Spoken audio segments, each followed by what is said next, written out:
Ash vs. Evil Dead Season 3, Episode 5, Baby Proof. So this episode I would definitely say was entertaining. We had the crazy half of the episode, which was Ash versus his own son or clone. I guess technically it's his clone. So that was definitely crazy. And then the other half was Pablo kind of transitioning into the Brujo Especial, which I'm very excited to see how that ends up playing out. Based on like mostly the one line from his uncle where he's like, you'll have a foot in this world and a foot in the real world. So I feel like that means, aside from what we saw in the promo, which is kind of what I mentioned, I was like, I feel like what they showed with, I want to say her name was Tiffany, Brandy's friend. I referenced like it seems like they could possibly start bringing people back to life if they want to, because their souls are trapped, and then they could bring back their physical bodies because that's where that version is.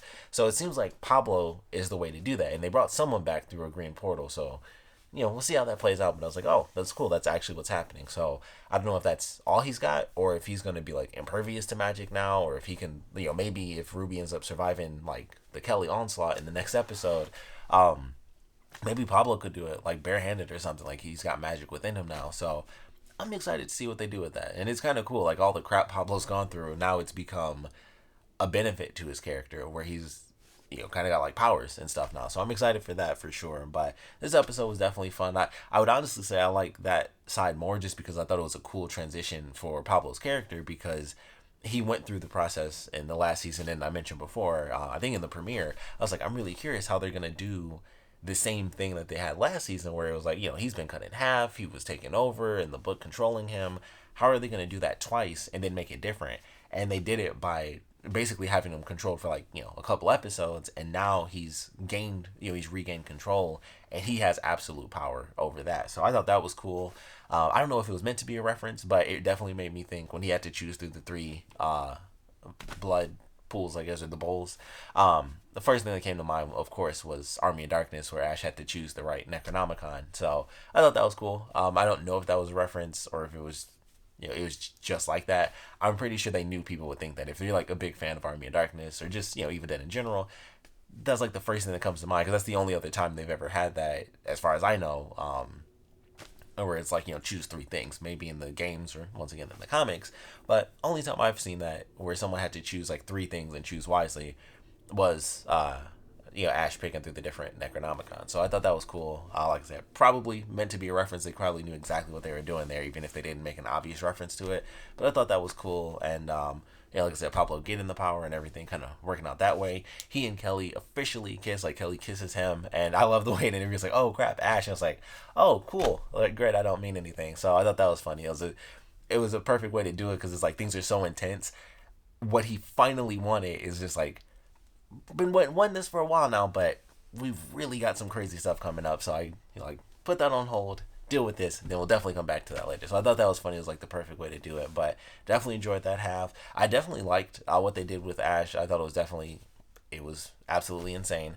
And so it was like they're trying to find ways to be gross throughout, like, I don't know, the human growth cycle, because they started with him fighting the nurse and she's throwing like sperm at him, and now he's fighting against like the baby or the kid, and the kid like crawls into the woman who Ash totally got killed, by the way. Like the only smart thing Ash did was in the very beginning when he realized like, oh crap, that's a little chainsaw, that's a little me, and he was talking to the woman. And then at the very end, when he used the bowling ball to actually capture the kid, those were like the only two smart things he did. Other than that, he was just ignoring this woman trying to survive, and it's like, oh, shut up, like we're gonna capture this kid and everything will be cool, and I can prove to my daughter that I'm not insane. And he totally got that woman killed, because of course she's like, well, I need to get out of these handcuffs and get off of this sink. And so she knocks him out and takes the boomstick, which he says boomstick. I just thought that was cool. And naturally she gets killed. She blows up the duck, and then the kid jumps on her and lobs her head off. So I'm like, well, I knew that was gonna happen. We knew that was gonna happen from the promo, but even before that, I was like, yeah, this woman's dead. Like she's not gonna make it, with Ash. So unfortunately, she gets killed off. But it was cool watching it like throughout the episode, the kid like going crazy and launching down the stairs, and then of course it gets to the madness of the kid controlling her body, and Ash was just getting beat up. Like he's got this body doing handstands and bicycle kicks at the same time, and Ash is dodging bowling balls on the shelf, and it was just nuts. It was Ash versus Evil Dead is just crazy and somewhat gross. But it was like, okay, he's able to get the kid at the end, and he finds his daughter. He finds Ruby because she just popped up, and then the cop shows up and is like, "Sweet, everybody that I need here is right here." So perfect. This is exactly what we need. And he pops the trunk open and it's like, oh crap. I didn't even think of it either though, honestly. It was like, oh yeah, the kid just like ate through the body and was totally fine and then was just a kid in a trunk covered in blood. So it was like, yeah, that was probably not good for Ash. But we did get a cool moment because of course with, this episode and the last one, Brandy, kind of realized maybe he wasn't lying. Maybe my dad was actually telling the truth. So she ends up kind of rescuing him at the end, and she's like, hop in the car, and they speed out. And I was like, well, that was kind of cool. So she officially, she still says, I don't know exactly what to believe, but she knows it's not 100% just, he's crazy, come with me. She's like, she knows something's up. So she ends up trusting Ash at the end. And I was like, well, that's cool. It's a nice step for them. And yeah, they'll probably still have the whole process of explaining everything as they go into the next episode and more of the Knights of Sumeria show up. So that should be cool. More members showing up. I assume only the woman is going to survive because she was the only one. Even in the promo, she was the only one talking. So I was like, these other two dudes, I don't think they're going to make it. But she might live, at least for a few episodes, because I always think somebody's going to come in and live for a long time. Much like Brandy's mom, first episode, Dalton, third episode. Although he might be coming back. I don't know who was in that portal coming back to life, but that could have been him. But yeah, like she was the only person talking, and the other two people were just like kind of relaxing in the back. I'm like, they're definitely dead. She might make it at least 3 or 4 episodes. Like I won't say the rest of the season because I've been wrong about that. Since season 1, when they had that cop, I thought she was gonna be a main cast member, and then she died at the end. I was like, dang, they kill a bunch of people. Like every time I think somebody's gonna be there, they die somehow or they die, at some point. Even like Ash's dad, and that was just like, this will change the fabric of everything. Boom, he's hit by a car, and then season keeps on keeping on. So you never really know who's gonna live outside of like. At this point, I would like to assume Brandy is officially gonna live, just like Ash, Pablo, and Kelly. I assume that those 4 characters are pretty much impervious. Everyone else is like, I think you'll live because you got some lines, but odds are you'll probably die. Maybe you'll become a ghost or just be mind controlled or be an evil version of yourself or a past version that's now evil. So who knows? But those 4 people, they'll probably live. Everyone else is just like, who knows? But definitely enjoyed this episode, of course. Would love to know what you guys thought about it. So please comment below. Let me know your favorite parts about it, your least favorite parts about it.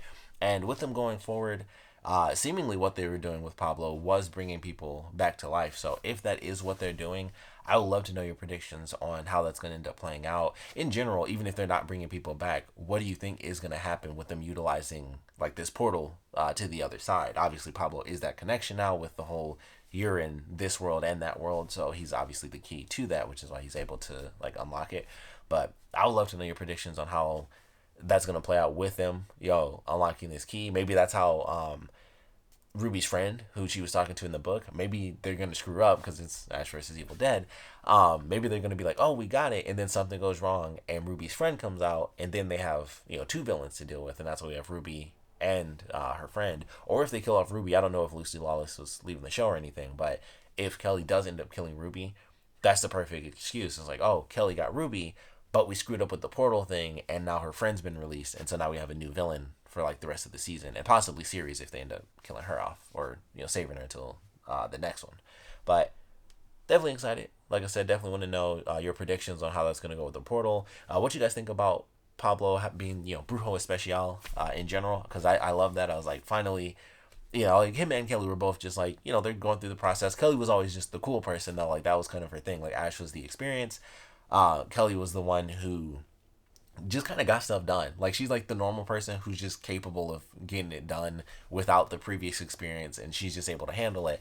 And Pablo was like that as well, but you could tell they were always doing something different. And then of course the last season, him being taken over, that was like his thing, was him having that more magical tie. And now they're doing it where the magical ties to his character are actually good. And they kind of did that in the first season too with his uncle, but that was also because Pablo got possessed, so that was how they tied that together. And then it was all bad stuff, really. It was like, he always had the magical tie, but it was always because he was being mind controlled or something bad was happening to him.